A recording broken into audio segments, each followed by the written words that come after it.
земля языческих племен, крещенная Стефаном Пермским. Северная окраина Руси.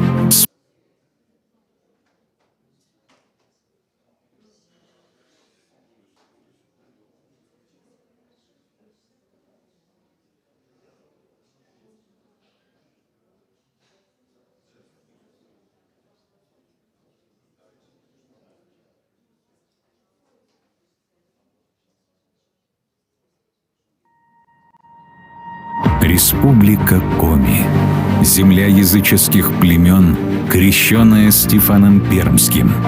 Северная окраина Руси с многовековой историей. Край величественной природы и самоотверженных людей. Суровый, самобытный и загадочный. Тысячи километров от арктических широт до сердца России. Зеленый океан вековой Пармы вдоль отрогов Седого Урала. Голубые ленты рек и живое серебро озер. Кружево болот и сполохи северного сияния. Край неожиданных противоречий. Полярная ночь сменяется полярным днем. Холодные оковы снегов растворяются в буйных красках тундры. Природа лютует зимой, тешит надеждой по весне, успевает обогреть коротким летом и щедро одаривает осенью. Здесь бережно относятся к ресурсам планеты. Уникальные девственные леса Коми — природное наследие ЮНЕСКО. На территории национального парка Юга-2 святыня древних народов — гора Манарага. Знаменитые столбы выветривания на плато Мань-Пупунёр — одно из 7 чудес России. Места заповедные уравновешивают и заряжают внутренний мир человека. Добро пожаловать в Республику Коми!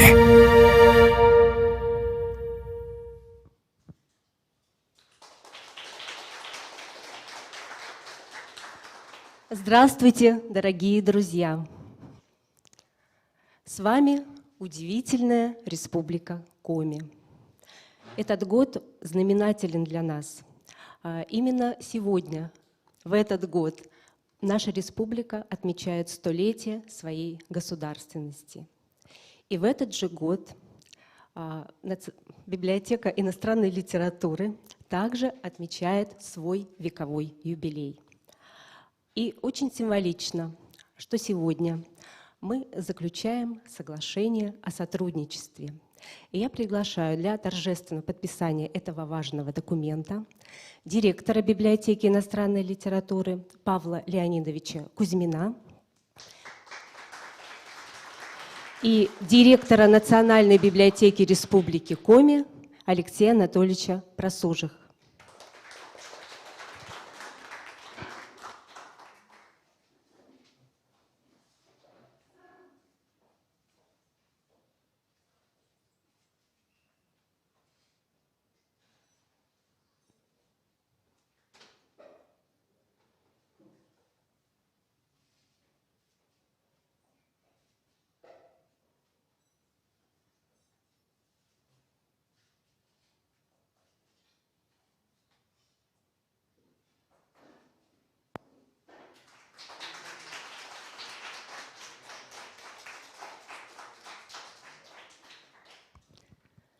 Алексей Анатольевич, Павел Леонидович, я прошу вас для приветственных слов.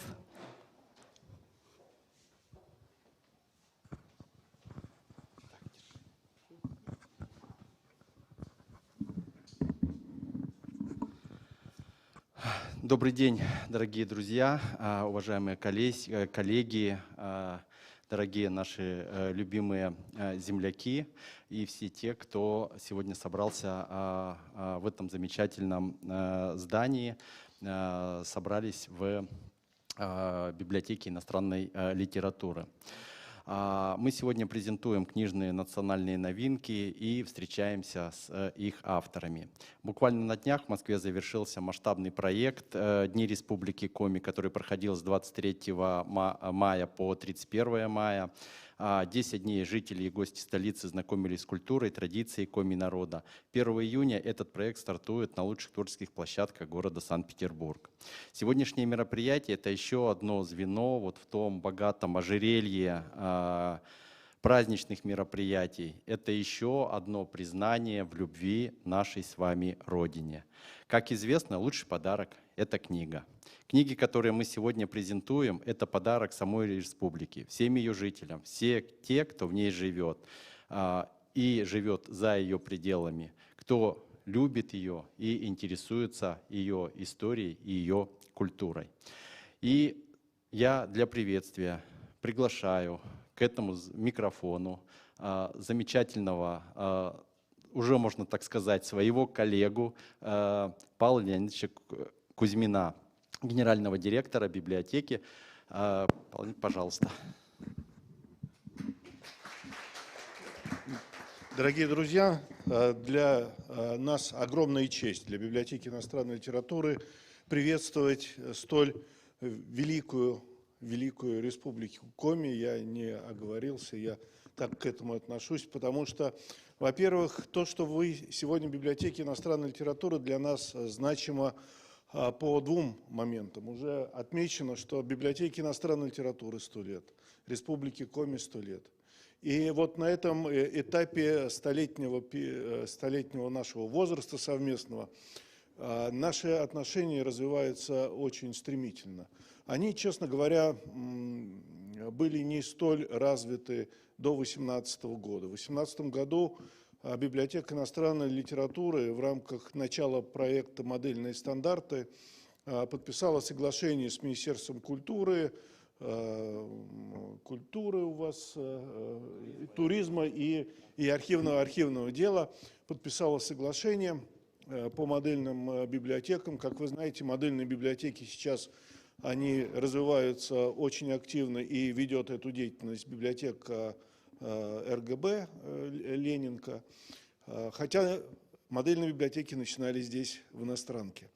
И совсем недавно мы познакомились с Алексеем Анатольевичем здесь, в библиотеке. Мы проговорили ряд интересных проектов, которые сейчас вот базисно заложились в основу нашего соглашения сотрудничества.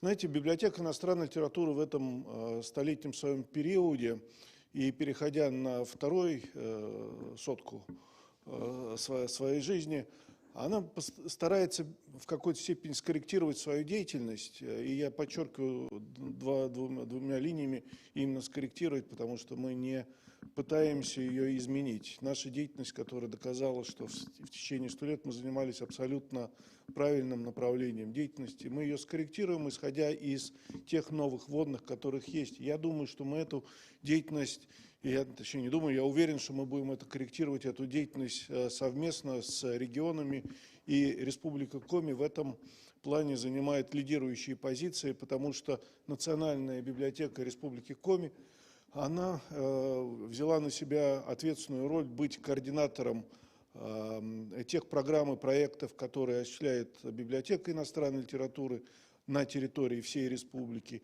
А мы со своей стороны будем рады освещать мероприятия и программы, которые проводятся либо в региональных муниципальных библиотеках Республики Коми, или в Национальной Республике Коми, как в библиотеке иностранной литературы, так и имея наши возможности на международной арене. Потому что наша задача сейчас в библиотеке иностранной литературы не столько, сколько рассказывать просто о русской литературе, русской культуре, а уже давать возможность регионам о себе заявлять в полный голос, потому что регионы достигли уже существенного развития, они настолько выросли, что и федеральному центру уже давно пора, наверное, учиться по некоторым направлениям той активности и той эффективности, которые проводятся в республике. И вот то, что мы сегодня здесь, это как раз есть начало вот этого взаимодействия, поэтому добро пожаловать на площадку библиотеки иностранной литературы. Мы всегда будем рады видеть авторов, писателей, художников, которые могли бы рассказать о прекрасной республике Коми.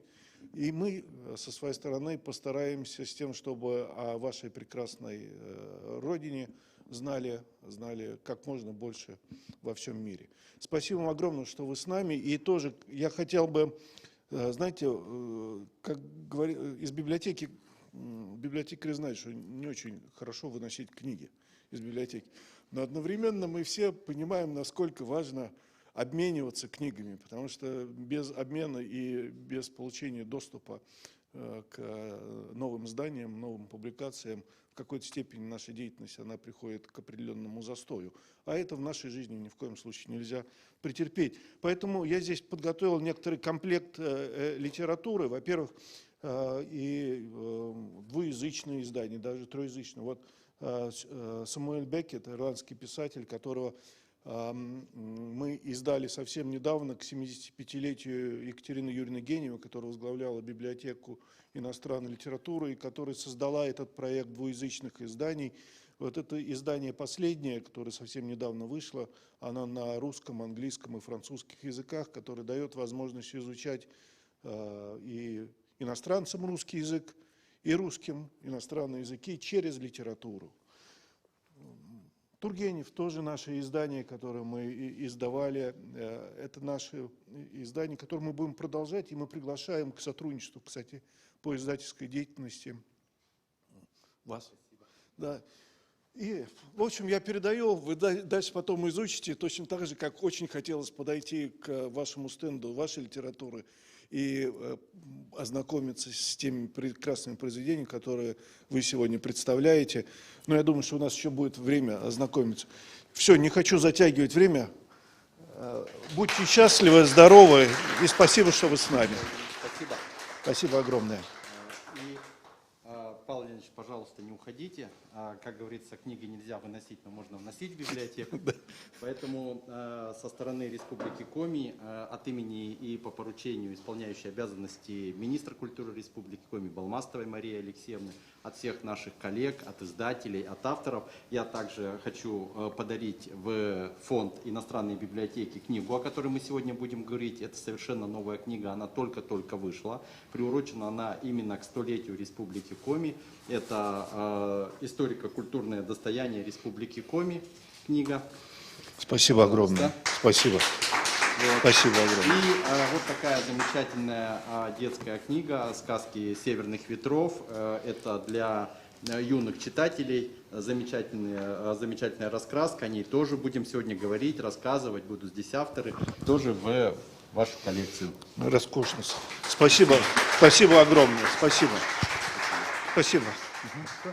Да, спасибо. И мы продолжаем. И сейчас я хочу пригласить к этому микрофону человека, который всегда поддерживает начинание национальной библиотеки, человеку, к которому можно обратиться с любой просьбой, с любой помощью при нахождении в Москве. Я думаю, не только сотрудникам библиотеки, но и нашим землякам. Я представляю слово Елене Ивановне Васильевой, и исполняющей обязанности постоянного представителя Республики Коми при президенте Российской Федерации. Елена Ивановна, пожалуйста. Спасибо большое, Алексей Анатольевич. Уважаемые коллеги, земляки, гости, от имени главы Республики Коми разрешите поприветствовать вас сегодня в стенах библиотеки иностранной литературы на презентации книг о Республике Коми, издательств республиканских наших в рамках празднования 100-летия образования нашей прекрасной республики. Мы считаем, что презентация книг наших писателей откроет читателям новые миры, новые знания о традициях, истории нашей республики, а дети будут просто счастливы прочитать книги «Северных ветров» и познакомиться с лесным духом Дуда, о том, как он помогает главным героям своих прекрасных сказок и позволит узнать очень много нового и открыть для себя новые миры. И также хочу от себя добавить такое пожелание, чтобы вот соглашение, которое вы сегодня подписали между двумя главными для нас библиотеками, оно получило творческую реализацию, чтобы наши авторы республиканские имели возможность представлять свои произведения москвичам, землякам и всему целому миру. И также, я думаю, Алексей Анатольевич будет рад видеть библиотеку иностранной литературы в гостях на мероприятиях в республике.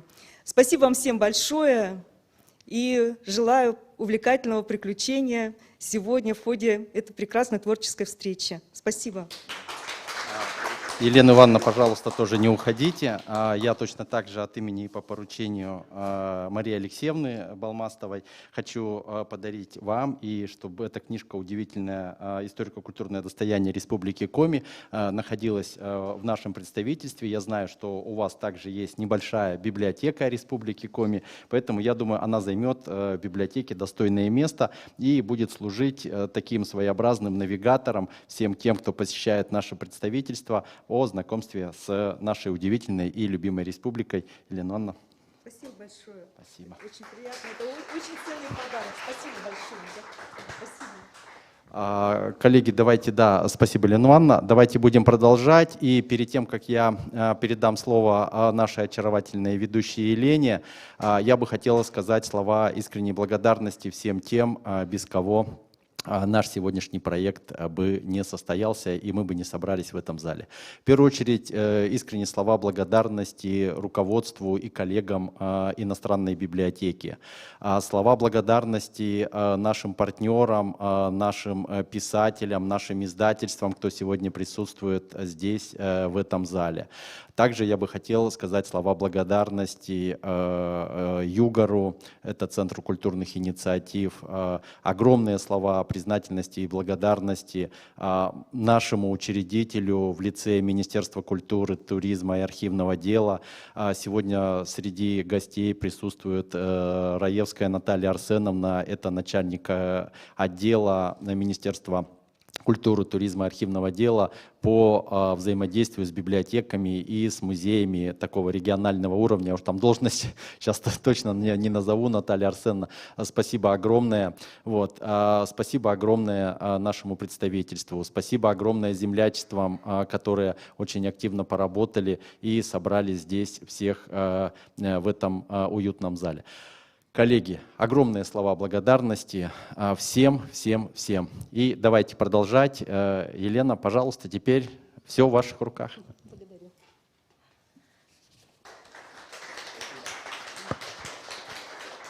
Ну что ж, дорогие гости, сегодня уже немало сказано было слов о том, насколько богата Республика Коми природными ресурсами, самобытной историей и культурой, и, конечно, людьми, талантами. Достаточно назвать несколько имен ученого-социолога со всемирно известным именем Петеремы Сорокина, многократной олимпийской чемпионкой Раисы Сметанина, русский балалайчный Страдивари Семен Налимов, спасибо большое, и много-много других. И именно об этом и еще о многом рассказывает первая книга, которую мы вам представляем. «Историко-культурное достояние Республики Коми. Научно-популярные очерки». Можно сказать, что в своем роде это первое такое издание, где на научной основе, но в популярном изложении рассказывается об очень большом периоде истории и культуры нашего края. Основная идея создания этой книги, этого издания, появления его принадлежит Министерству культуры, туризма и архивного дела Республики Коми.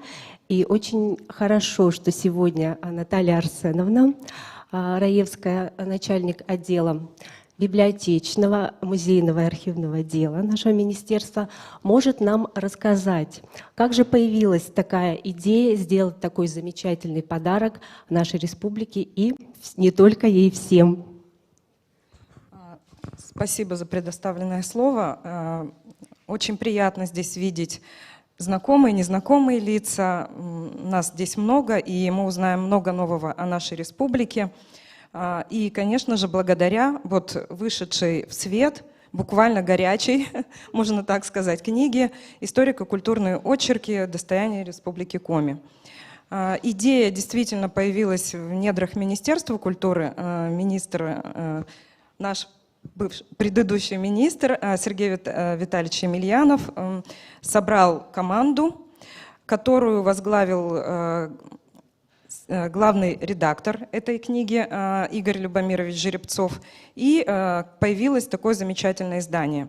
Это научно-популярная книга, издание, она призвана как можно больше, более широкий круг читателей познакомить с историей, с культурой, с традициями республики. Вы узнаете нашу историю от самых древних времен, начиная более 30 тысяч лет назад найдено на территории республики бивень мамонта с насечками, что может удивить даже нас, знатоков истории нашей республики. И завершая современным состоянием истории, традиций в республике Коми в 2021 году, в год столетия региона. Это подарок жителям нашего региона и жителям страны, я надеюсь.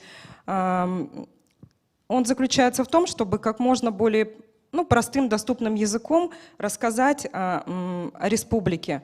Научные исследования положены, переложены в такой доступный текст, что будет достаточно просто и приятно, и интересно читать как молодому поколению, которое, мы знаем, очень быстро все читает и хочет быстро узнать суть. И вот, видите, вообще не читает. Но там есть картинки. Вот, будут смотреть картинки.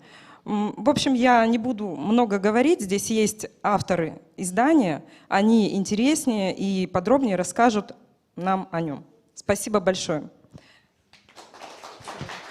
Спасибо, Наталья Арсеновна. Действительно, кто может лучше рассказать о книге, чем ее автор? А это целый авторский коллектив. И сегодня нам о книге, об авторах, о концепции самого издания расскажет ответственный редактор этой замечательной книги Игорь Любомирович Жеребцов, директор Института языка, литературы и истории Коми-научного центра, доктор исторических наук. Игорь Любомирович, пожалуйста, к микрофону. Уважаемые коллеги, но пересказывать книгу дело неблагодарное, а вот те, кто успел ее увидеть, что-то посмотрели, она такая достаточно объемная, но культура Республики Коми настолько богата и разнообразна, что, к сожалению, мы даже в этот том не смогли вместить все данные, которые у нас были. Поэтому уже сейчас наши ученые готовят двухтомное издание. Вот. Я думаю, что и в двухтомник, наверное, все не войдет, потому что у меня такое ощущение, что мы будем теперь сам бесконечно эту книгу писать и издавать в 2, в 3, в 33 томах, потому что с каждым годом культура и современная становится гораздо разнообразнее. И мы, как ни странно, хотя уже очень долго ее изучаем, я имею в виду историки, этнографы, археологи, литературоведы, фольклористы, лингвисты, все, кто работают в нашем институте, в частности, постоянно делаем какие-то открытия. И не только мы, но и наши коллеги из Москвы, и вот здесь присутствует мой коллега и друг Борис Николаевич Морозов, который, по-моему, каждый год делает какое-нибудь открытие из области археографии, из области культуры. И все это самое чрезвычайно интересно. Что касается самой книги. Авторский коллектив более 50 человек. Это все совершенно замечательные люди, прекрасные специалисты, и только благодаря им нам удалось за полгода написать, а типографии, соответственно, издать эту книгу. Та идея, которая возникла в Министерстве культуры, слегка нас, естественно, озадачила, но нам стало очень интересно, и благодаря этому, благодаря нашему общему интересу, получилась вот такая тоже интересная книга. Я надеюсь, она всем понравится. Там действительно 4 очерка. Первый — это материальная духовная культура, так сказать, Колумбов севера, первопроходцев, тех людей, которые тысячелетия назад осваивали этот регион. Второй очерк — это традиционная материальная и духовная культура коми и русских старожилов европейского северо-востока. Третий очерк — советская культура. И четвертый — современная. Наверное, какие-то сюжеты нам удалось показать более подробно, какие-то менее, но вне всякого сомнения, я думаю, что книга достигнет своей цели, потому что даже если... Вот я хвалю всегда сам авторов, это, видимо, знак, что мне пора сам заканчивать. Значит, ну, вообще, конечно, надо к хозяевам приходить с какими-то подарками. Сейчас принято сами деньги дарить. Мы деньгами-то так вообще не сильно богаты, но Алексей Анатольевич вот уже сам заулыбался, он знает, что у нас в институте есть самые свои деньги. Мы их выпустили к 50-летию. Поэтому здесь на наших советских этих самых образцах портреты наших директоров. Поэтому я...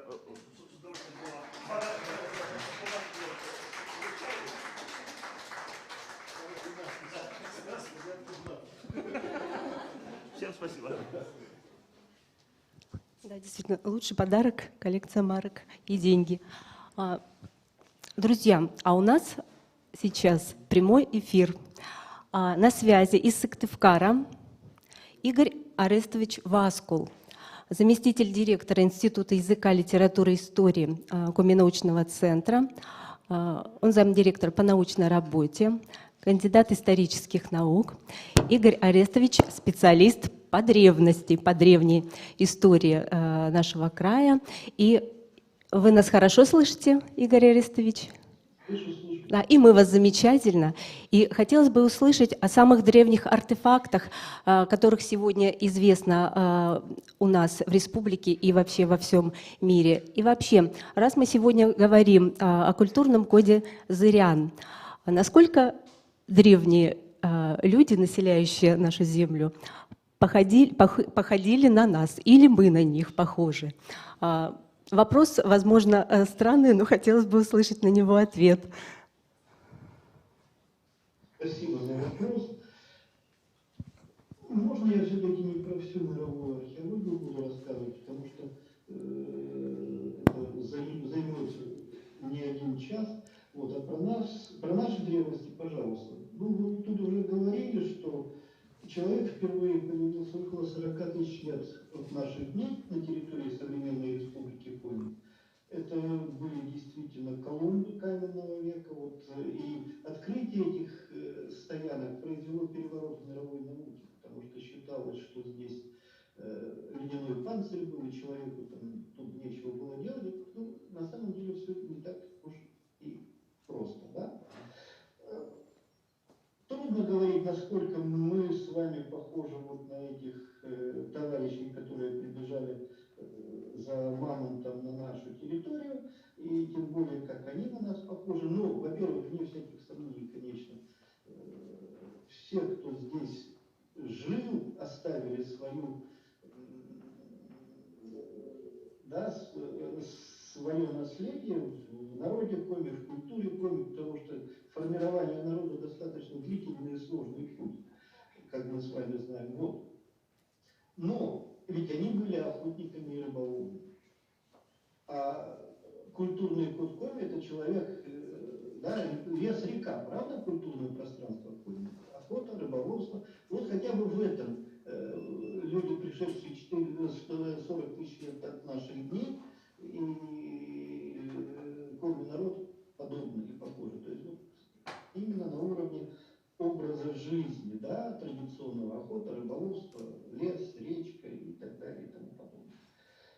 Ну, откуда они пришли, есть множество концепций, да, основных направлений два: это юго-западное, ну и немножко попозже из Сибири, да, две волны первоначального освоения нашего с вами региона, вот, по археологическим данным фиксируют.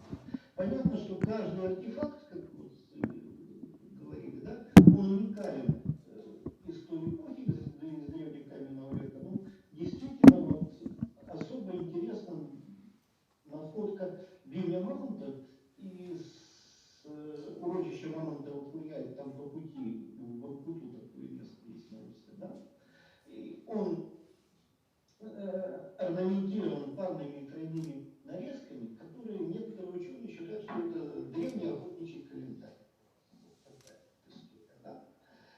Ну, в разные периоды хочу сказать, что не всегда территория нашего с вами края была заселена постоянно, поскольку климатические условия менялись, было холодно, бежать хотелось туда, где тепло, где яблоки, да? Вот. Следующим таким красивым, знаковым артефактом это замечательная деревянная лыжина с изображением головы лося на носке, которая датируется эпохой Мезолита. 7000 лет от наших дней, 8. Вот. И даже на основе этой находки, она экспонируется в Национальном музее, появилась идея, что Республика Коми – это родина лыж. Как это на самом деле тоже достаточно трудно сказать, потому что подобные находки крайне редки в мировой археологии. Но нам это приятно, вне всяких сомнений. Если рассказывать еще о шедевральных наших находках на территории нашего края, то это, конечно же, пермский звериный стиль. Это система образов, включающая людей, животных и отражающая представление древнего населения нашего с вами Коми-края о окружающем мире. Космогонические представления, да? Так называемые образы синкретичные такие, да? То есть человек с головой лося, внизу обязательно какое-то фантастическое животное, охранявшее мир предков, да? Хтонический. Ну и, наконец, герб Республики Коми – это, в общем-то, контаминация образов звериного стиля на территории нашей республики. Вот это вот такие самые красивые артефакты, которые постоянно привлекают внимание жителей и гостей нашей республики. Поверьте, я вожу экскурсии, это правда. Есть шедевральные вещи, поступившие к нам из других регионов. Были раскопки висканского курганного могильника, например, это время эпохи переселения народа. И там в одном из погребений найден был ритуальный сосуд в виде головы быка, серебряный, да? Место его изготовления – это северный Иран эпохи сасанидов. Вот такая была династия правящая в 4-7 веках в Иране. В том же могильнике был найден замечательный шедевр, да, сосуд с ручкой в виде фигуры медведя. Ну вот, пожалуйста, еще одна перекличка с традиционной культурой Коми. У нас очень много шедевральных изделий из скафа, да. Вот, допустим, как во втором разделе представлено, значит, с 7 головами уток, да, братья. Вот еще одна перекличка археологии и современного народа. Ну, то есть рассказывать можно долго и бесконечно, если будут какие-то вопросы. Вот замечательно, что вы об этом сказали. Спасибо большое, Игорь Аретович. Сегодня у нас удивительно хорошая связь. Мы просим вас пока не отключаться, потому что действительно, возможно, у наших гостей уже есть какие-то вопросы к авторам этой замечательной книги. Уже из вашего рассказа понятно, насколько много там интересной информации. Ну что ж, кто-то готов задать вопрос, дорогие гости? Прошу смелее, поднимайте руки. Пожалуйста. Здравствуйте, Игорь Аристович. Скажите, пожалуйста, а вот как возникла финно-угорская семья? Вот у нас, мы же финно-угры, как бы, Коми. И как она, из каких народов или каким образом? Вот есть такое в этой штуке? Ну, да. Спасибо большое. Пожалуйста. Конечно, больше к лингвистам вопрос. Я все-таки землекоп профессиональный, да. И считаю, что если бы не было археологии, вообще бы ничего не было. Ну вот. Собственно, Игорь Арестович, вы нас слышите? Да, я слышу вопросы. Ага. Значит, Видимо, что хочу нет, сказать. и мы не слышим. Не слышат меня, да? Звук есть. Не слышите?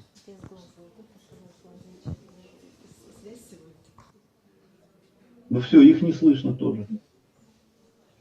Ну, улыбка видна очаровательно.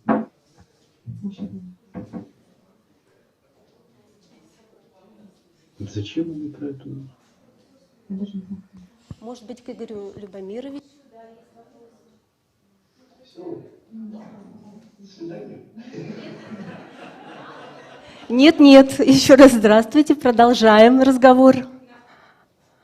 Ну вот, финно-угорская языковая семья, она, конечно, очень древняя, есть несколько достаточно весомых концепций, которые появились в разное время о ее происхождении, о ее сложении. Да, тут и про алтайскую прародину, и про родину, про прародину в Уральском регионе, и про время начала вот, сложения. Да, вот есть такая лингвистическое и генеалогическое древо. Да, вот как бы там корни, вот уральская языковая семья, потом от нее отпочковывались разные подразделения. Ну вот где-то, по-моему, 1005 лет назад вот финно-угры отпочковались от уральской языковой семьи, потом идет дальше сегментация, и в итоге мы пришли, опять же, да, это все научные конструкции, я прошу ее. То есть люди настоящие, народы родственные, но вот классификации они научные. Да, вот это всегда надо иметь в виду, это наука. Вот. И вот в итоге мы пришли к тому, что есть волжские финны, прибалтийские финны и пермские народы, да? Вот, то есть, я могу перечислить всех. Но я думаю, вы знаете, пермские народы это коми и коми-пермякиевы. Слышно меня? Сейчас да. Вот. Да, коми-пермякиевы удмурты. Поволжские финны это марийцы и мордва, ну там они с подразделениями. Прибалтийские финны это, собственно, финны, карелы, водь, ижора, эстонцы. Угорская ветвь финно-угорской языковой семьи, ну это ханты, манси, нами всеми любимые, ну и, конечно же, венгры, которые, видимо, от холода сбежали в Венгрию и счастливо там живут 1000 лет. Вот. Есть большая дискуссия по поводу тому, являются ли саамы. Все. Работает, да? Саамы, да, вот одни считают, что это какое-то еще дофинно-угорское население европейского севера, другие включают самов в прибалтийско-финский народ. То есть вот вопрос по-прежнему изучаемый, дискутируемый. Ну и сейчас же, вы знаете, да, современная наука обладает запредельными возможностями, ДНК-анализ, вот мы далеко можем дальше пойти. Археология, она тоже дает свои материалы для решения этого вопроса. Вы сами понимаете, что все-таки, да, артефакты, они достаточно немы. Найдете там где-нибудь на лужайке черепок, ну и черепок. Для того, чтобы он мог говорить о ком-то, должна пройти сложная работа по реконструкции, по подготовке его к тому, чтобы он стал источником, да, для постижения истории. Но в этногенезе финно-угров археология играет тоже существенную роль. И уж совершенно точно мы знаем, что в X-XIV веках здесь жили коми-люди. Назовем их древние коми или предки коми. Вот это вот я. Спасибо большое, Игорь Арестович. Ну, сегодня сказано уже достаточно для того, чтобы немедленно бежать, брать эту книгу и читать ее от первой до последней страницы. Ну а сейчас, дорогие друзья, спасибо. Сейчас, дорогие друзья, еще одна грань коми-культуры. Мы переходим к волшебному миру сказок. Сказки северных ветров. Эту замечательную книгу я прошу представить сотрудника Национальной библиотеки Республики Коми Галину Поташеву. Сейчас я включу презентацию.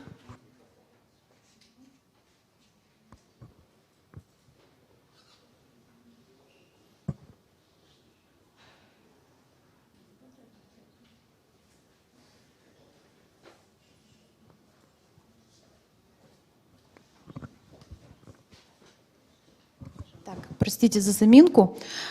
Итак, мы переходим к следующему нашему изданию. Называется оно «Сказки северных ветров». И я, например, считаю, что об этой книге не надо рассказывать. Ее достаточно дать человеку в руки, и он сразу же начнет ее листать, читать, и опомнится только уже на последней странице. Это так, по крайней мере, было со мной. Во-первых. А во-вторых, о ней я не хочу рассказывать, потому что у нас есть здесь целых 3 человека, которые причастны к изданию этой книги. И я сейчас хочу пригласить их сюда, на нашу импровизированную сцену. Это Павел Федорович Лимеров, кандидат исторических наук, сотрудник Института языка, литературы и искусства, сектор фольклора, да. Присаживайтесь. Нина Новикова, одна из авторов. Она еще скажет о себе, кто она, да? И еще один автор, Анастасия Сугоева. Это те, кто написали эти сказки. И мы проведем такой небольшой блиц-опрос. Получается? Я, наверное, переключусь на этот микрофон. Держите микрофон. Хорошо, что вы взяли книгу.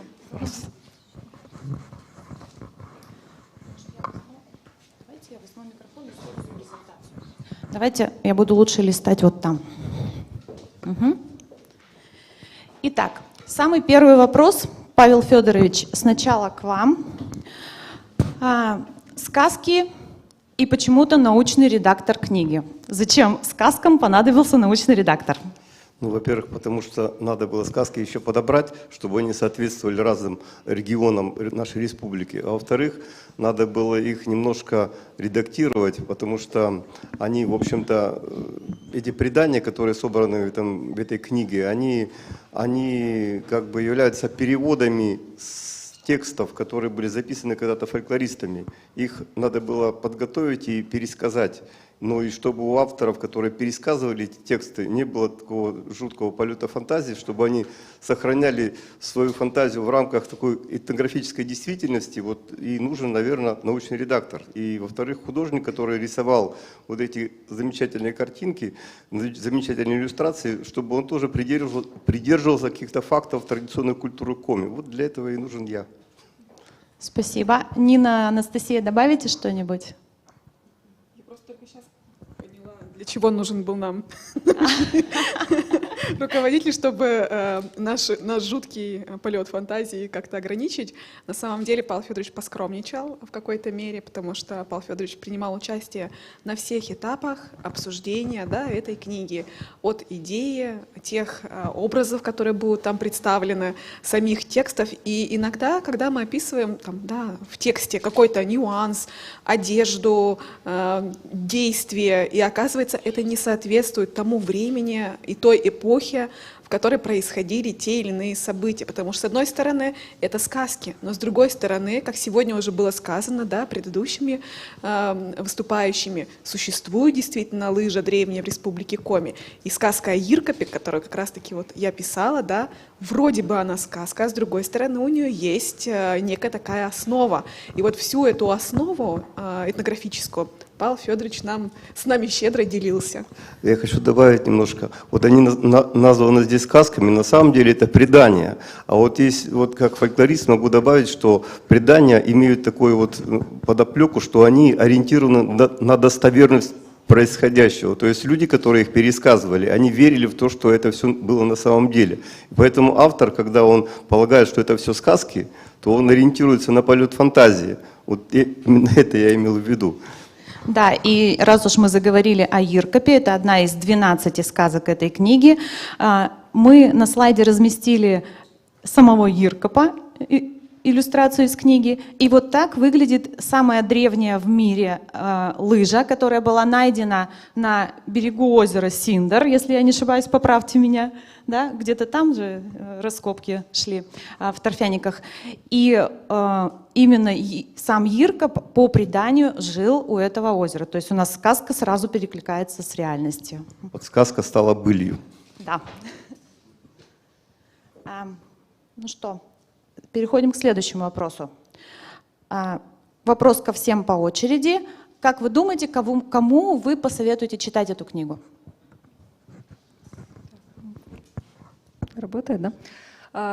Вот эту книгу презентуют как книгу для детей, но я хотела бы сказать, что все-таки эта книга для широкого круга читателей, для семейного чтения и вообще для всех, кто интересуется историей нашей республики и не только.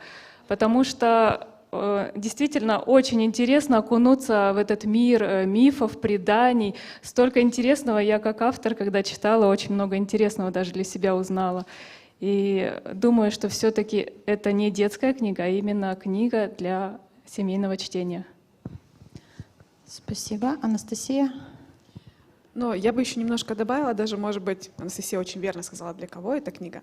А у меня вот все-таки вопрос, который Павел Федорович, да, про достоверность. Тут мы, как авторы, еще прибегли к такому ходу, когда, я надеюсь, что те, кто сидят в зале, познакомятся с этой книгой, открывают эту книгу мальчик и дедушка. И так как мы, по сути, не авторы с Анастасией, а пересказчики, нам нужно было как-то объяснить, а почему же да, там этнографические, скажем, исходные тексты немножко были изменены, пересказаны. Мы придумали такой ход, что дедушка, ну, он же передает из уст в уста, да, истории. Ну, что-то он мог дополнить, что-то он мог изменить, как, по сути, наверное, давным-давно так и происходило, да, так и передавалось устное народное творчество. И вот тут мы тоже такой взяли для себя ход, избавили себя от такой небольшой ответственности и пересказали сюжеты. И вот, например, Йиркап, который... уже не Йиркап, уже Ульяна. Вернемся. Да, мне Ульяна и Йиркап ближе, потому что оба текста я пересказывала, и к этим двум текстам был совершенно разный подход. Если в Йиркапе, да, вот, в основной легенде, вот, которая действительно существует, да, в исходнике, все заканчивается очень печально. Охотник Йиркап охотится за оленем голубым, стреляет в него, а оказывается, это прекрасная девушка, которую он убил. А в нашей сказке он убивает оленя, превращается оленем в девушку и говорит: как же ж ты мог меня убить? Вот теперь, чтобы искупить там, да, свою вину, тебе нужно выполнить такие-то, такие-то задания. Ну и заканчивается эта история свадьбой. Вот. И мы долго переживали, ну а как же, ну можно ли так, да, закончить это произведение? Павел Федорович тогда нас поддержал, сказал, что если бы эту историю заканчивали, то она могла бы так заканчиваться. А вот Ульяна — это тоже такой сказ об Ульяне, да, он так и называется, имеет еще, получается, завязан с религиозным, да, вот, получается, аспектом. Есть Ульяновский монастырь, да, и Ульяново плесо, то есть это уже и места, и сама история переплетены с этой легендой. И наша была задача максимально достоверно передать эту легенду. Она тоже получилась очень красивой, про девушку, которая из сначала такого, скажем, языческого мировоззрения приходит к христианству и становится жертвой, да, как бы она отдает свою жизнь за новую веру. Вот. И этот текст согласовывался с представителями Российской Православной Церкви, да, мы все это показывали, и там действительно много достоверности. Я слишком много говорю, поэтому следующий вопрос. Да, и Павел Федорович, а вы бы кому посоветовали ее читать? Ну, я посоветовал ее всем читать, потому что это интересно. На самом деле, конечно, тексты очень сильно адаптированы, и они изменены. Но это, наверное, уже третий или четвертый вопрос про изюминку. Да? Вот, наверное, в этом и скрыта изюминка этого сборника. Дело в том, что сами по себе предания, они, ну как сказать, вот кто такой герой? Герой это герой, когда он мертвый герой. На самом деле предание по этому принципу строится. Ведь, понимаете, герой это после смерти он помогает обществу или общине первобытной, чтобы там исполнять их желания, там, их волю там, после своей смерти. Поэтому все предания, как правило, заканчиваются смертью героя. Там, возьмите и греческие мифы, там, Геракл тоже там погибает, что коми, эти предания, везде герои погибают. Поэтому Йиркап тонет там, в озере, там, кого-то убивают. В общем, все трагически заканчивают. Ну, а поскольку вот эта книга, она предназначена в основном все-таки для детей, то и, в общем-то, тексты адаптировались под детей. не каждому писателю это удается. Вот я хочу еще поблагодарить авторов, которые сумели пересказать, чтобы дети и воспринимали эти тексты, во-первых. А во-вторых, чтобы не было такого мрачного, что ли, контекста, что герой погибает, вот немножко все-таки эти тексты были изменены. Вот на самом деле Ирка, он, да, погибает, но в основе этого предания лежит древнейший миф, который, наверное, свойственен был еще и тем охотникам на оленей, о которых говорил Игорь Арестович. То есть, в общем-то, это древнейший миф, и он не обязательно заканчивался трагически. Он заканчивался свадьбой или воцарением героя. И в таком виде он, в общем-то, вошел в фольклор очень многих народов, в том числе у коми. Но у коми он сохранил как раз вариант смерти героя. Ну, вот так вот примерно. Ну и поэтому тексты изменены, но я думаю, что от этого они только выиграли в каком-то смысле. Не обязательно ведь знать такой вот трагический финал героя этим детям. Ну, резюмирую. Эта книга будет интересна и детям, и взрослым. Читайте ее своим детям. Я думаю, что всем она понравится и увлечет. И есть параллели с историей коми, да, и культурой. Это не просто сказки, они привязаны к конкретной местности. И еще вопрос, теперь коротко. Вот назовите главную изюминку этой книги, по вашему мнению. Я думаю, главная изюминка, но это уже мы повторимся, именно то, что доступным языком современному читателю доносятся такие древние мифы, предания, и они поданы таким образом, что читателю интересно, если коротко. Ну, тут действительно стоит добавить, и для тех, кто хочет познакомиться с мифами и легендами Республики Коми, и для тех, кто изучает мифы и легенды Коми в школе в рамках краеведения, и для родителей, и для библиотекарей такой подарок, потому что до этого, если я не ошибаюсь, такого сборника, более наполненного, да, всеми героями нашей мифологии, до этого не было. Тем более не в научной, так скажем, да, изложении в научном, и не отдельными сказками, как это было ранее. То есть тут достаточно взять одну книгу и, наверное, иметь некое представление о том, скажем, пантеоне, да, там, мифологических персонажей нашей республики. Поэтому я думаю, что в этом и изюминка, и, наверное, ну, как рекомендация тем, кто хочет познакомиться, почитать. Конечно, во многом с этим согласен, но не могу согласиться с тем, что раньше такие сборники не выходили. Выходили. Были тексты преданий изданы еще и Юрием Расимовичем Рочевым, и «Фольклор народа Коми» выходил в 1938 году, и в конце концов выходила моя книга «Мупуксиум. Сотворение мира», где все эти тексты представлены. Ну, правда, тоже в литературном пересказе, но не для детей, конечно, так. Они более объемно там представлены. Но в целом, конечно, такое первое представление для ребенка о фольклоре коми, о преданиях коми, конечно, здесь можно получить. И еще, что мне кажется самым главным в этой книге, предание — это часть мифологической истории народа.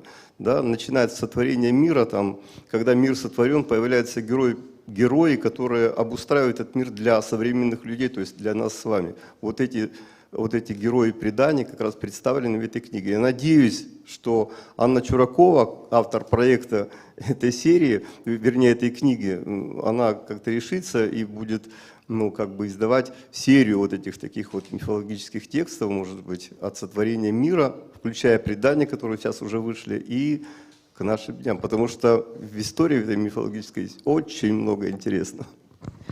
Павел Федорович очень правильно заметил, что действительно мы забыли упомянуть, то есть мы авторы и кто издатель этого сборника, да, то есть Анна Викторовна Чуракова, директор Коми республиканской типографии, которая сегодня не приехала сюда, но она будет представлять эту книгу в рамках книжной ярмарки, которая пройдет 17-20 числа. Можно будет послушать и ее взгляд на этот проект.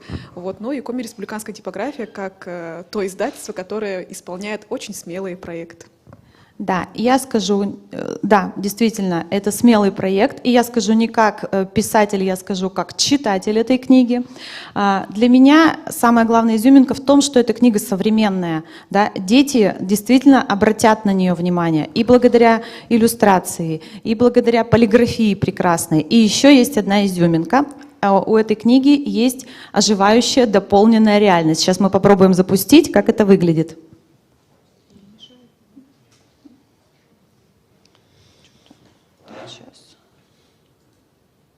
Вот смотрите, если поднести смартфон к иллюстрации, то получается такой небольшой мультфильм. Умнее Демы хочешь стать? Не бывать такого. Я бог северных ветров. Мне положено управлять вихрями, вьюгами, снегами, пургой. Но я не могу повелевать людскими судьбами.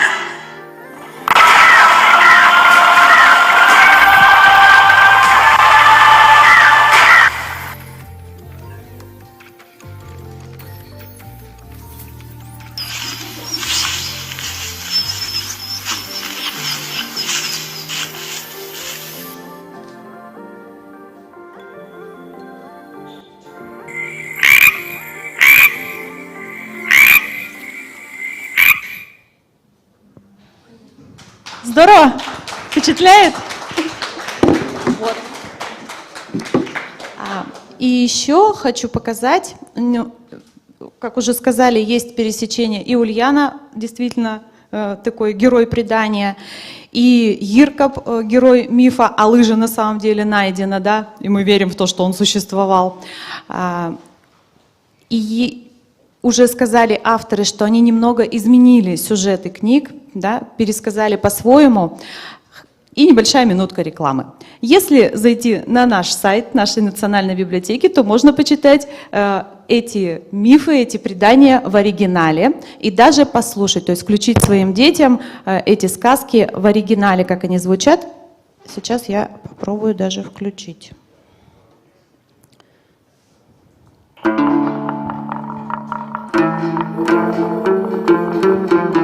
Та же сказка, но совершенно с другим... Кача по лесу летала, Кача сказки собирала. А вы сказку слушайте, да шанишку кушайте.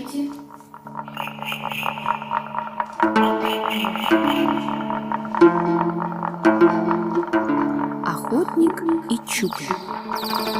Жил когда-то в деревне молодой охотник. Ну, дальше не будем уже слушать. Я думаю, что QR-код есть. Национальная библиотека Республики Коми вы запомнили. То есть, если у вас нет времени почитать книгу, можете включить аудиоверсию не этой книги, но этих преданий, этих сказок. Все герои представлены на мифологической карте Республики Коми, а сказок-то всего 12 у вас пока написано. И не все герои еще у нас в ваших чудесных книгах живут. Скажите, о ком бы вы хотели написать о следующем?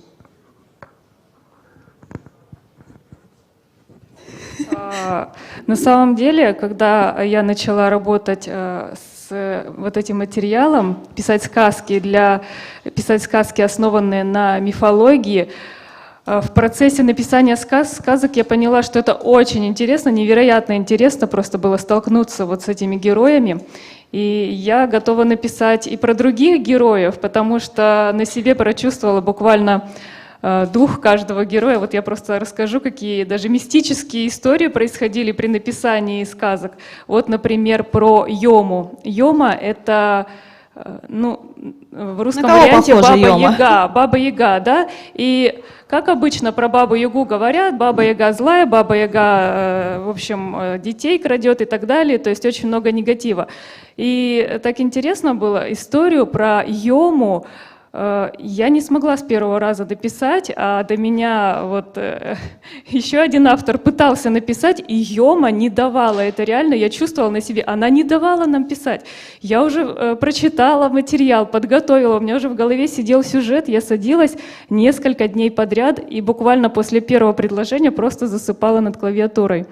И я поняла, что да, это Йома вредничает, что-то ей не нравится. И потом просто пришло какое-то вот понимание, что про Йому, про Бабу Ягу все пишут плохое, да, что вот она такая, сякая, злая. А оказывается, Йома-то знахарка, оказывается, она охраняет лес, природу, животных. И когда вот я написала про нее это все хорошее, и что стала-то она такой неспроста, а потому что трагедия у нее в жизни случилась, муж погиб, и она превратилась в такую озлобленную, вредную женщину. И вот после этого у меня сказка-то и написалась легко. И поэтому это действительно невероятно интересно было работать с этим материалом. Больше всего я прониклась сказкой про Дарук Паша. Это вот тот самый дух северного ветра, Войпель, который здесь изображен. Это действительно... При написании сказки я прям чувствовала его силу, его дыхание. Это невероятное ощущение, когда работаешь с этим материалом. И я готова дальше писать и про других героев. Поэтому я думаю, что получит продолжение, да, эта книга. Думаю, что и понравится и читателям, и нам, авторам, будет интересно работать дальше. Я, как фольклорист, никогда не допустил бы сказок про Йому и про Чуклю, потому что они не относятся к жанру предания. Они, в общем-то, распространены не только там на территории какого-то района, они распространены у всех коми. Поэтому они, в общем-то, сказки и есть на самом деле. А здесь все-таки предания. Но по настоянию автора проекта мы их включили и приурочили к каким-то определенным районам. Но вот это такое мое было пожелание. А Дарук Паш, это, в общем-то, да, он герой Верхнепечорской, но взят за основу сюжет, в общем-то, сюжет новеллы, которую написал Калистрат Фалалевич Жаков, Дарук Паш. Поэтому как бы вот здесь тексты-то такие, они синкретичные, они с одной стороны и народные, а с другой стороны они уже и пересказанные, но, в общем-то, книга все равно от этого не проигрывает, она на самом деле выигрывает. Ну, может быть, действительно, эти сюжеты про Чуклю, про Йому, они как бы и, украшают книгу, ради бога. Ну, очень приятно, что Настя сказала эти слова, потому что я помню, когда мы начинали эту книгу, и я говорила Насте, может быть, ты поучаствуешь в таком проекте, и Настя говорила, это же нужно изучать столько материала, я никогда этого не делала. И тут уже по прошествии такого времени, да, совсем другое ощущение, отношение к этому проекту, и это, наверное, говорит о той работе, которую авторы проделывают над собой и с теми персонажами, с которыми они работают. Я бы, наверное, не знаю о том, о ком бы я еще хотела написать, но вот тот материал этнографический, который действительно изучаем, тот материал, который предоставлял Павел Федорович, очень жалко, что он то есть мы изучаем, например, несколько, не знаю, томов разных книг, да, разных версий одной и той же легенды, а входит только пару страниц в этой книжке. И поэтому мне было так жалко, что хотелось побольше о каждом персонаже рассказать. И поэтому, возможно, у меня такая вот сейчас мысль появилась, что о той же Ульяне, да, о тех персонажах, которые есть вот в этом сказе. Например, там есть Стефан Пермский или Прокудливая береза. То есть о тех персонажах, которые уже присутствуют в этой книге, хотелось бы рассказать поподробнее, раскрыть их больше. Вот, поэтому у меня такое желание осталось. Роман целый, с большим сюжетом, с множеством героев. Я соглашусь с Ниной, мне тоже мне хотелось больше вместить в одну сказку, но, к сожалению, объем сказки был ограничен, поэтому приходилось что-то интересное вырезать, и очень хочется все донести. Поэтому действительно стоит, наверное, более объемную книгу про тех же героев написать. Спасибо большое. Мы сейчас перейдем к следующей книге, да, но немножко я резюмирую. Итак, чем уникальны эти сказки? Во-первых, это наш краеведческий материал, и он привязан к конкретной местности. Вы видели на слайдах, да, Шипича — это герой, который жил возле Усть-Сысольска, который сейчас Сыктывкар. Дарук Паш и Войпель — это бог северных ветров, он живет на горе Тельпас-Из, это нам до сих пор рассказывают. И на эту гору Тельпас-Из мало кто, она невысокая, 1600 метров, но мало кто может подняться, потому что ветер не пускает, бог ветров. И если вы возьмете книгу, то вы узнаете еще больше не только сказочных сюжетов, но и истории культуры нашего края. Спасибо большое. Мы будем ждать новых историй. Я точно. Я прочла все 12, я хочу новых. И теперь мы переходим к следующей.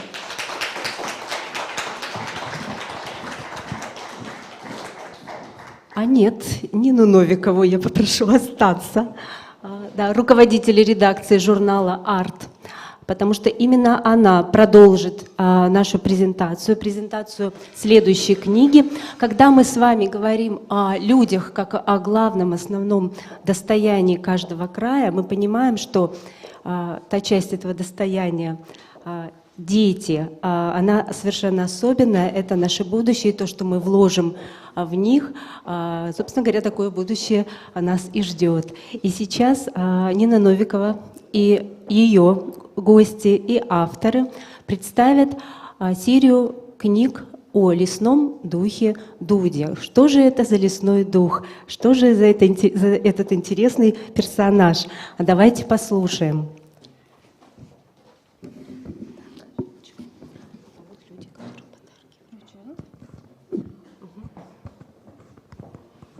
Спасибо большое. Такое небольшое перевоплощение со сцены сюда и уже немножко в другой роли. Действительно, есть такое издательство в Республике Коми, редакция журнала «Арт». Я очень надеюсь, что многие из здесь сидящих слышали об этом издании, и об издании детский журнал «Радуга». Оба они сегодня здесь есть, и неспроста, так как следующий проект, издательский проект, изначально и частями выходил в обоих этих изданиях. И я приглашаю автора, человека, кто придумал, я надеюсь, что тот образ, который войдет уже когда-то тоже в сказки и легенды Республики Коми, Елена Евгеньевна Афанасьева, член Союза писателей России, автор книги, литератур-консультант Союза писателей Республики Коми. Елена Евгеньевна, присаживайтесь на сцену.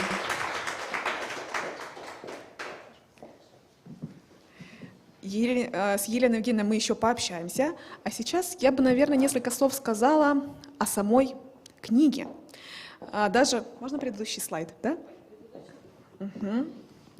Дело в том, что эта книга, она не в единственном экземпляре, а уже было издано 3 книжки. То есть эта книга «Дуда манит» стала 3-й. В 2016 году вышла 1-я книжка, и называлась она «Дуда платье». Кто такая Дуда, почему такое название, мы чуть позже узнаем у автора. В 2017 году вышла книжка «Дуда чудит», и именно эта книга стала в Республике Коми лучшей детской книгой года. Такой конкурс организовало Министерство национальной политики Республики Коми. И вот сейчас, свежеиспеченная, буквально пару дней назад до нашего приезда сюда, вышла 3-я книга, 3-й сборник рассказов «Дуда манит». Вот здесь она у нас сегодня есть. Мы привезли чуть-чуть побольше, чтобы самым устойчивым, самым смелым, кто сегодня сидит в нашем зале и до сих пор внимательно слушает, смогли эту книгу подарить. И сразу еще такую сделаю небольшую интригу всем, кто досидит до конца, будет активным. Сегодня будет еще и такой сладкий, приятный сюрприз. Итак, прежде чем мы будем разговаривать с Еленой Евгеньевной, я хочу немножко рассказать о форме и содержании вот этой книги. Она необычная. Чем же? Кто видел эту книгу и знаком с ней, сразу заметит, что она отличается крупным шрифтом. Можно задать вопрос, для чего? Ответ очень прост. Когда мы затевали этот проект, на тот момент в Республике Коми, по данным библиотеки для слепых Луи Брайля, не было ни одной крупношрифтовой книги, изданной на коми-языке. И на одной из таких встреч с нашим издательством библиотекари и читатели выразили пожелание: сделайте, пожалуйста, для нас такую книгу. И когда мы пришли в редакцию, то чисто случайно в разговоре с Еленой Евгеньевной мы узнаем, что она готовит сборник рассказов. И вот так родилась идея такой первой книги для слабовидящих детей на 2 языках. Книга «Перевертыш». Для нас, для республики, для нашего издательства это было небольшим экспериментом. Мы не знали, какие должны быть иллюстрации, как должны быть расположены текст и соотношения. И с нашей командой художником стала очень интересная художница Валерия Асташова. Она работает тоже в особом учреждении, работает в школе для глухих и знала, как работать с особенными детьми. И она придумала интересные символы и образы. Если вы посмотрите на ее рисунки, они очень простые и лаконичные. Квадратики, кружочки, да, очень четкие линии, они именно толстые, написанные маркером, что позволяет слабовидящим детям увидеть этот персонаж. И они легко читаемые и узнаваемые. Когда был написан коми-текст, мы думали, что же делать. Нам же нужно, чтобы был и русский. И первым переводчиком первых 2 книг стал член Союза писателей России Станислав Новиков. А 3-я книжка была переведена очень известным писателем, детским писателем Олегом Павловым. Он себя называет, подписывая книги, Олег Ник Павлов, Олег Николаевич Павлов. Он член Союза писателей России, председатель Союза писателей Челябинска, и в данном случае у нас переводчик. Открою небольшой секрет, что в этом году он едет на праздник коми-книги. Есть такой праздник, посвященный книге в нашей республике. И вот на этот праздник приезжают разные писатели, в том числе приезжает Олег Николаевич, и он собирается снимать фильм по мотивам книги «Дуда платье». А сейчас я предлагаю перейти уже к содержанию. Мы обсудили, какая у нас форма этой книги. Если переходить к содержанию, то стоит сказать о том, что здесь все сплелось. Сплелась и мифология коми, о которой мы говорили, и Галина так ловко нам раскрыла все нюансы, что у нас есть и такие персонажи, и Йома-баба, которая является прототипом такой нашей, да, Бабы-Яги, и что у нас есть и вроде как леший Верса, и как водяной Васа. И сейчас я предлагаю все-таки уже про содержание поговорить с самим автором в форме открытого интервью. Я буду задавать Елене Евгеньевне вопросы, а вы можете их дополнять или задавать свои вопросы. Можете передавать к нам сюда на листочках написаны вопросы, либо если возник вопрос, вы можете поднять руку, и я вам предоставлю слово. Ну что, Елена Евгеньевна, вы готовы? Там есть микрофон, вы можете включить. Я сяду рядышком, чтобы было удобнее нам вести диалог, а Галина нам поможет листать слайды. Елена Евгеньевна, предыдущая презентация как бы предваряла нашу с вами встречу, и было много представлено мифологических персонажей. Отражены ли они вот в этой хозяйке лесных ягод, Дуда платья, как она с ними связана, какое место, возможно, занимает в этом ряду этих духов, возможно, мифологических персонажей. Думали ли вы об этом? Ну, давайте я сначала расскажу немножко о Дуда платье. Как идея создания этой книги. Дуда, я просматривала словарь коми-зырянских диалектов и увидела там знакомое слово «дуда». Говорю, о, это же слово наше, вашкинское. Вот. Дуда у нас, значит, дудой называют длинное широкое платье. И когда мы в детстве надевали такие платья и шли в гости на праздник, бабушки у нас спрашивали: «Кучина ты дудачнет? Куда вы надели такие, куда вы отправились в таких длинных широких платьях?» А в вижемском диалекте дуда — это дудник, это платье простого кроя. Вот как раз вот на рисунке Валерия Асташова нарисовала дудник. Вот. И наша Дуда как раз в этом платье предстала в книге. Но она вот, мне кажется, немножко Дуда платье нагловатое, потому что я, когда написала, когда вот образ появился перед глазами этой девушки в длинном платье, широком, и написала я первый рассказ, то мне вообще не хотелось дальше продолжать. Ну, я не знаю, она вот ко мне стала приходить во сне, наяву, какие-то подавать знаки, и мне пришлось как бы и дальше продолжить эти рассказы. Ну, какие-то, конечно, связи вот с предыдущими персонажами, мне кажется, есть. И эта связь — энергетика, такая мощная энергетика, которая как бы дает возможность пройти этим героям через века, перешагнуть через века. Интересное такое мнение, мне кажется, вот Елена, сколько я не общаюсь с Еленой Евгеньевной и с аудиторией, всегда по-разному она отвечает на вопрос, кто же такая Дуда Платье. И мне кажется, что она такую вносит всегда небольшую интригу для читателей, чтобы они все-таки сами гадали, кто это за персонаж. Вот на следующем слайде мы видим двух главных героев, девочек Йоля и Шора. В книге они путешествуют, значит, по лесу, с ними происходят разные события. Дуда Платье, значит, вводит, там, да, где-то она заманивает какие-то там места интересные, да, они там узнают какие-то легенды.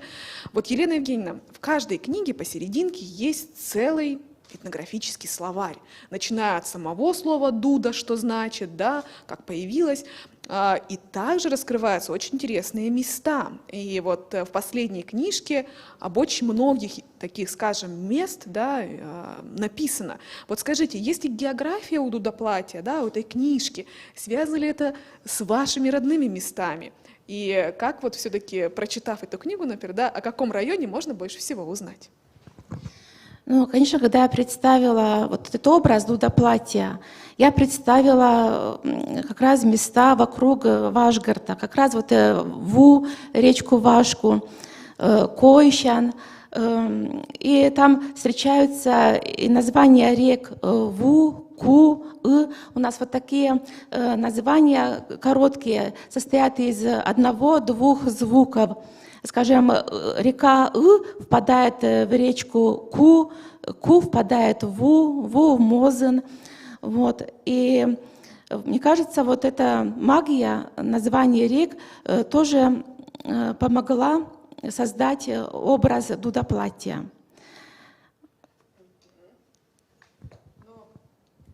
Елена Евгеньевна так ловко жонглирует коми-словами «ку», «ы», «ву». Наверное, у тех, кто сидит в зале и не знает языка, возникло желание, по крайней мере, у меня оно возникло. А как же звучит коми-речь? Так как книжка у нас билингва, она написана на коми-языке и на русском языке, то я бы предложила сейчас Елене Евгеньевне прочитать небольшой отрывок из самой книги. А Галину я попрошу пролистать до слайда, где у нас записано заклинание на коми-языке. Я уже не знаю, как она подействует сегодня на нас, но Елена Евгеньевна его сейчас прочтет. Там, где заклинание поэтическое, Галина. Это заклинание написано в книге Леса. Книгу читает старик Ель, а листает эту книгу ветер. Недеркад мысти кылыс челеполилан тильгун гылысыз. Ми видят ли маз гыгырным, да аджим сия сужман куствылыш. Книга с гижаматаджи, корыт яшонды, выр повечтен ворса, сексылан бір я югар пиштас горсия. Емпыс коджирыт, сымына тиздук, но юг жадлас став мупычка сачук. Ты бышса кутны щамманат косылыш, то он и тыдлай, луанад мувылан. Спасибо, Елена Евгеньевна. Для внимательных зрителей, да, мы вывели слайд, как это заклинание звучит на русском языке. Вот. Действительно, сам образ читающего старика Еля, да, и ветра, который листает книгу, перекликается с другими сюжетами, которые существуют, и мы об этом вспомнили чуть попозже с Еленой Евгеньевной, особенно когда готовились уже к приезду в Москву. Вот Павел Федорович потом к нему, если кто захочет, может подойти, он расскажет о читающем Йене, да, который изображен в мифологии, который представил Калистрат Фалалеевич Жаков. Он там тоже рассказывал о таком Йене, который читает книгу жизни, и так продолжается жизнь. Вот, то есть очень интересно, что действительно Дуда Платье переплелось много мифологических сюжетов. И да, даже вот сама Елена признается, что и не нарочно, но каким-то образом, на каком-то интуитивном уровне, да, вплетала туда какие-то сюжеты. Но эта книга еще удивительна тем, что как она пробивает себе дорогу в жизнь. вот на следующих слайдах мы можем увидеть, какую популярность это издание имеет в Республике Коми. На первом слайде, как и на втором, мы видим модельную библиотеку села Кослан, небольшого села Ударского района, как раз откуда родом Елена Евгеньевна. И стены этой библиотеки оформлены иллюстрациями из книги «Дуда платья». Валерия Асташова разрешила использовать эти иллюстрации, и теперь они живут вот в этой библиотеке. На следующем слайде мы видим, что много классных часов, мероприятий было проведено с книгой, и даже мы сами, как издательство, не принимали в них участие. Сами библиотекари, учителя проводили мастер-классы и делали Дуду в виде куклы, в виде закладки, рисовали ее, делали раскраску. То есть каким-то образом этот персонаж продолжал существовать даже без нашего, так скажем, к этому участия. И вот на следующем слайде мы увидим большой подарок, который сделали для нас жители Ударского района села Кослан. Они сняли спектакль по мотивам Дуды. Мы выбрали 30-секундный отрывочек и хотим вам его показать.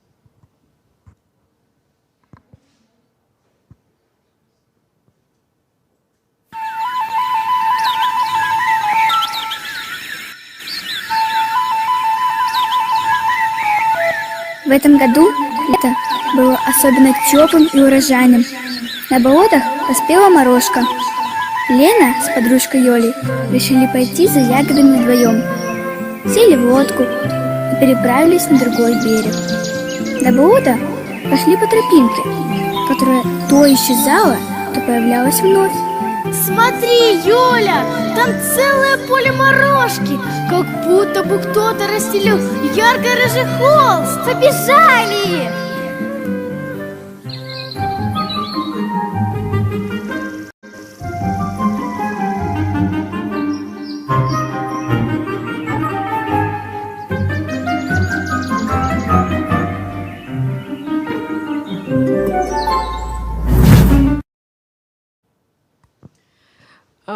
Вот такой отрывок. В полном доступе он есть в группе «Дуда платья», так и называется группа ВКонтакте. Можно посмотреть все материалы и все мастер-классы, которые проходили с этой книгой. Она в открытом доступе, можно там увидеть. Вот, Елена Евгеньевна, с этим такой вопрос. Как вы думаете, в чем вот секрет этой любви читателей к такому персонажу, как вы сказали, вроде бы как капризному достаточно? Откуда такая заинтересованность у читателей? Ну вот я с Дуда платья общаюсь уже более 5 лет, и мне вот она осталась тайной. И я вот не знаю. Но я думаю еще, благодаря вот хорошей команде, то, что получилась книга интересной, красочной, художник интересный, редакторы хорошие, и, конечно, и издатели очень помогли. И Павел Федорович советами тоже помогал, и Нина Михайловна очень помогает, и вдохновляют дальше писать про Дуда платье. Да, сложно иногда сказать, откуда приходит успех. Никогда не знаешь, что отразится, да, что полюбится читателю. Елена Евгеньевна, вот в последней, ну скажем, не последней, а свежей книге в конце очень интересный сюжет. Юля и Шора говорят, вот хотелось бы почитать ту самую книгу, из которой вот мы сегодня цитировали, да, книгу Еля, да, о чем же эта книга. И как бы у читателя остается такой открытый финал. И ты думаешь, а что же вот дальше? Вот, Елена Евгеньевна, может быть, сегодня нам раскроет небольшую тайну. Ждет ли что-то дальше двух главных героев, Юлю и Шору? Какие еще приключения, может быть, зреют совместно с Дуда платья? Ну, мне, конечно, хотелось продолжить вот про эту книгу, которую читает старик Ель.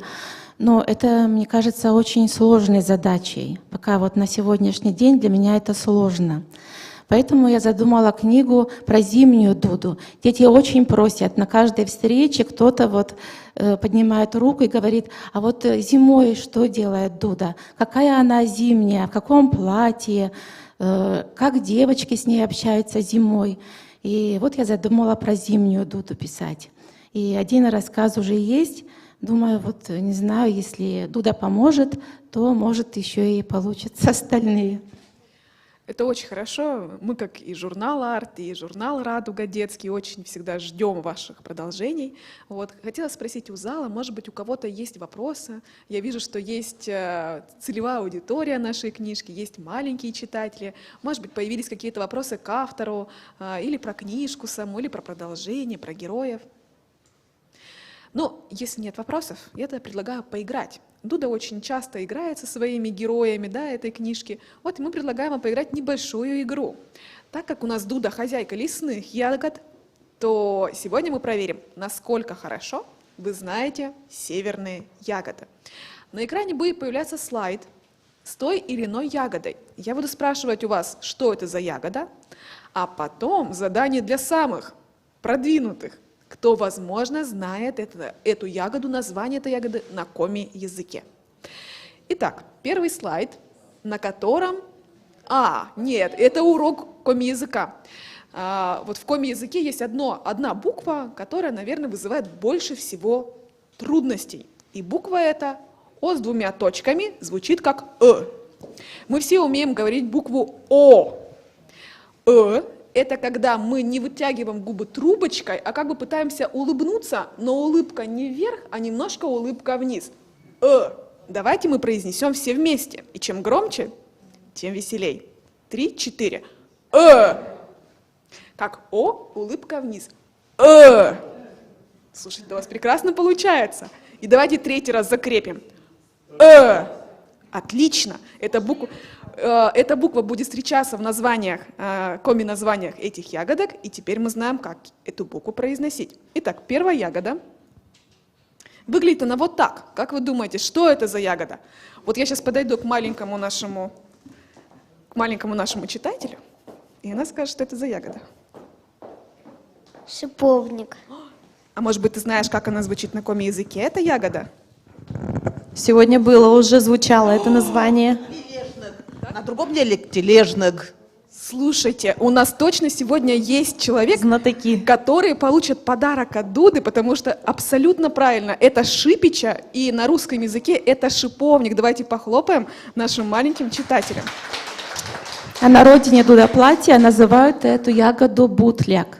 Вот, то есть есть 3 на самом деле названия, откуда я родом. Больше это тоже названий, лежнак. Да? А тут вот шипича и есть еще другое. Давайте следующую ягоду посмотрим. Вот такая вот ягода, темная. Может быть, знает, кто это, какая это ягода? Кто знает? Я помогу. Абсолютно верно, черника. А как вы думаете, как она звучит на коми-языке? Чёд. Супер, правда. Действительно, чёд, и вот здесь появляется наша буква «э», которой мы тренировались. Чёд. Далее. Есть вот такая ягода. Моя бабушка мне говорила, что этой ягодой можно утолить жажду. Подняли руку наши маленькие читатели, да? Нет? Знаете? Шикша или вороника, водяника. Давайте посмотрим, насколько это правильный ответ. Водяника. Понпир, или говорят еще пончёд. Абсолютно правильное Чёд, название. черника, а пон это собака. Да. Дальше. А у нас говорят чили-поли. Вот чили-поли, я открою небольшую тайну. В этой книжке есть такой персонаж чили-поли. И вот наш маленький читатель, когда будет читать книжку, познакомится с этим персонажем. Дальше. Что это за ягода? Ее часто путают. Это все знают. А по коми? Пуф. Абсолютно верно. Это брусника, да? А по-русски, по коми пуф. А вот следующую ягоду, как раз таки с которой ее путают, это клюква. А по на коми? А тури по коми как переводится? Журавлиная ягода. Мы практически сегодня отвечаем хором. Действительно, это тури-пуф. А что у нас же дальше приготовлено? Ой, как... Земляника. Земляника. А учим по коми? Оз. Оз. Абсолютно верно. Вот, кстати, я когда всегда слышала раньше там это в стране Оз, я всегда вот представляла, когда была маленькая, что это связано с земляникой. Дальше. Еще земляника? Нет, это не земляника, это малина, а по коми? Омич. И вот еще буква «э». Еще раз встречаем букву «э». И если не ошибаюсь, последняя ягода у нас будет Морошка, Мырпом. Большие молодцы. Я думаю, что мы сейчас позовем сюда маленькую нашу читательницу и вручим ей приз за участие в такой нашей опросе.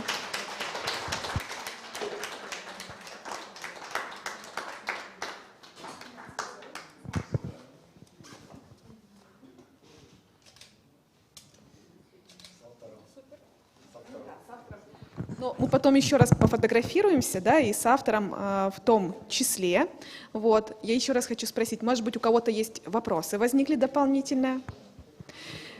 Если вопросов нет, я предлагаю перейти к следующей нашей части. Это призы и поздравления.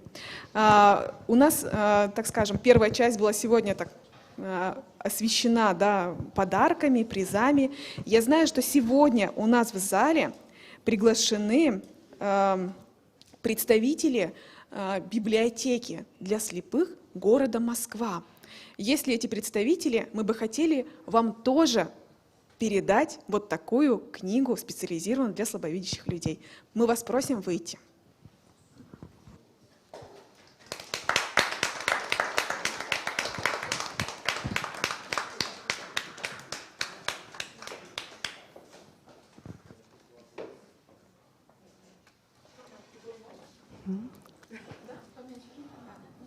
Жукова Вера Ивановна и Гудина Наталья Валентиновна.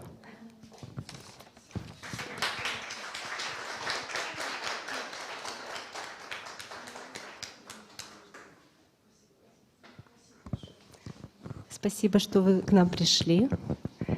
Читайте с удовольствием. Автограф не забудьте взять у автора.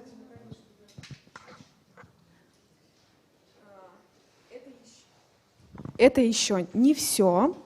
Так как мы находимся в гостях у такой замечательной библиотеки, вчера нам была организована специальная экскурсия, мы все посмотрели и увидели, что есть зал и для детей, и много детских проектов.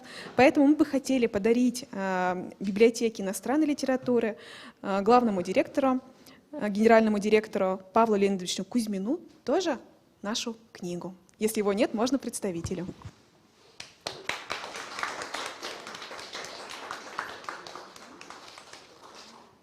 Вы, пожалуйста, не уходите, потому что для вас заготовлены еще подарки. Специально вчера, когда я была вот в вашем зале, адресованном для детей, я спросила, есть ли у вас периодические печатные издания. И руководитель, вот девушку я видела, наверное, она вышла. Она сказала, что, к сожалению, не всегда есть возможность выписывать, да, периодические печатные издания по разным причинам, в том числе и финансовым. И мы решили, что наш детский журнал «Радуга», который очень поддерживают и библиотекари, и наши дорогие авторы, и те авторы, которые сегодня приехали. Поэтому решили подарить для вас такую небольшую подборку нашего детского журнала, где в том числе есть произведение Елены Евгеньевны «Аду до платья». Вот это мы тоже вам передаем.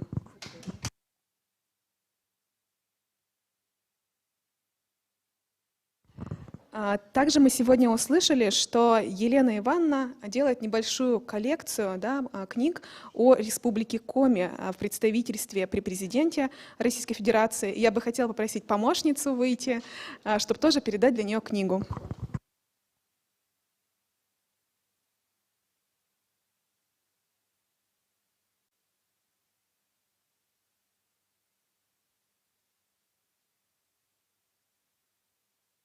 Пожалуйста, не уходите, потому что, да, вот мы сегодня в большом составе, все авторы, которые приехали сегодня на это мероприятие, являются авторами журнала «Арт». И в том числе первая книга «Дуда платья» выходила именно в этом журнале. И мы бы очень хотели, чтобы «Арт» занял свое место на полке того сборника книг, который у вас есть о Республике Коми. Поэтому и периодически...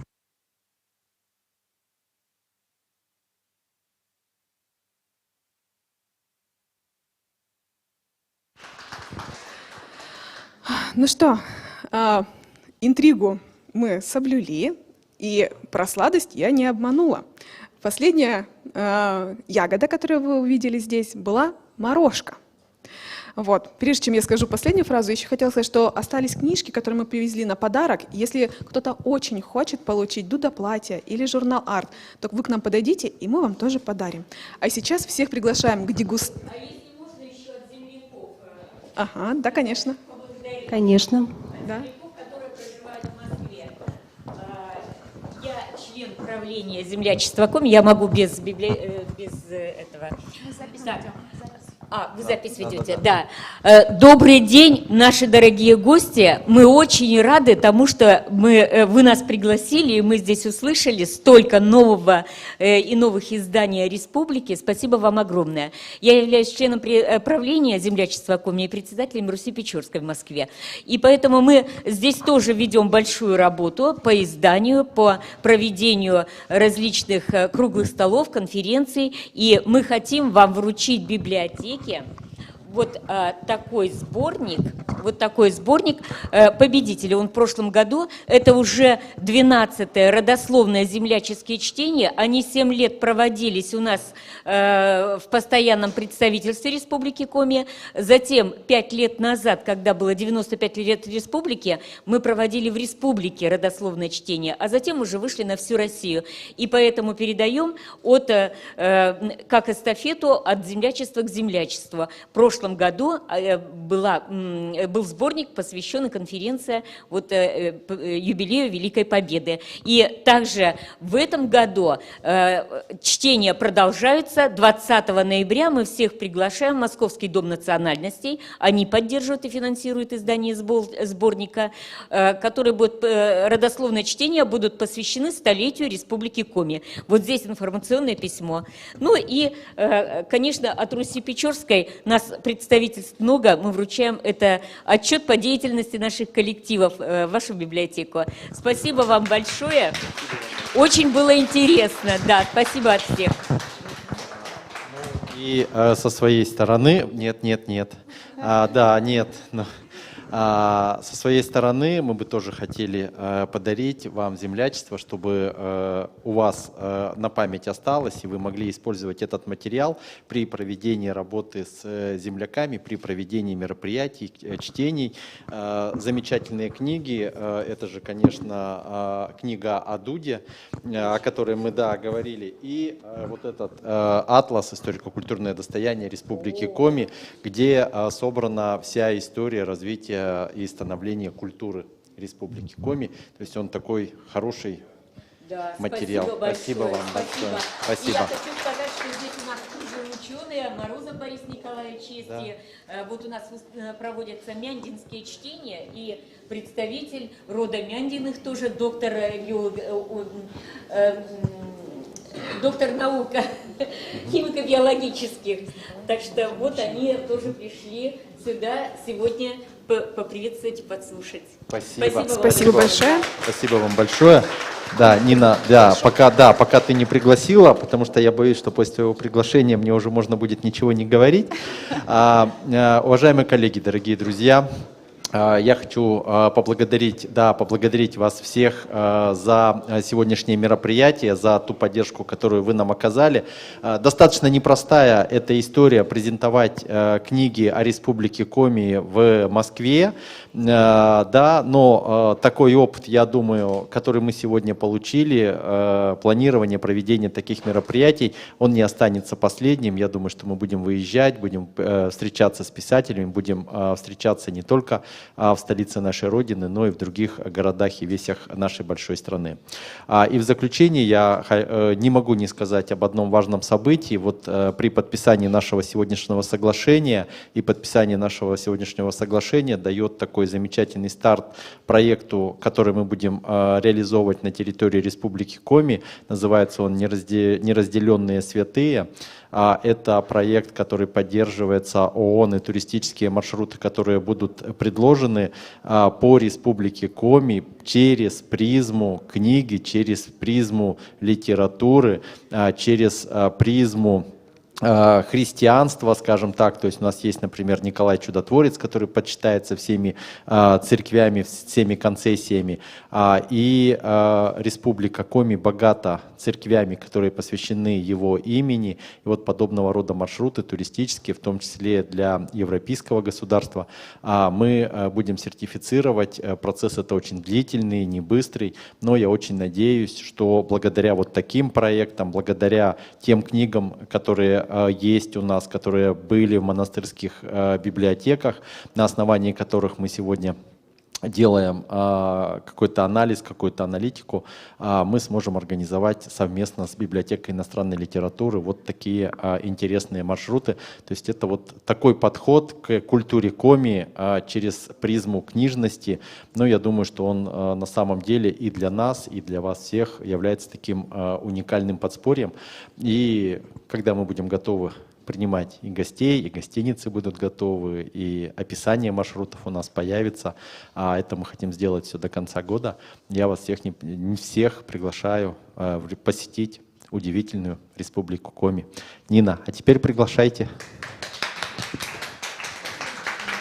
Спасибо большое, Алексей Анатольевич. На этом часть нашей презентации завершена. Елена Евгеньевна, спасибо вам большое за ответы, за это произведение. Я вас никак не отпускаю, потому что предлагаю, после того, как мы завершим, те, кто получили книжку, чтобы подошли к вам за автографом. А всех мы приглашаем на дегустацию того самого морожкового варенья, той самой ягоды, которая является хозяйкой лесных ягод Дудоплатья. Она организована при входе, можете подойти к тому столу. Вот. И спасибо вам за ваше внимание, за то, что вы улыбались, за то, что вы кивали головой, что вам было интересно. И это, наверное, самое главное. Спасибо вам большое. Царская ягода стоит у входа, приглашаем отведать.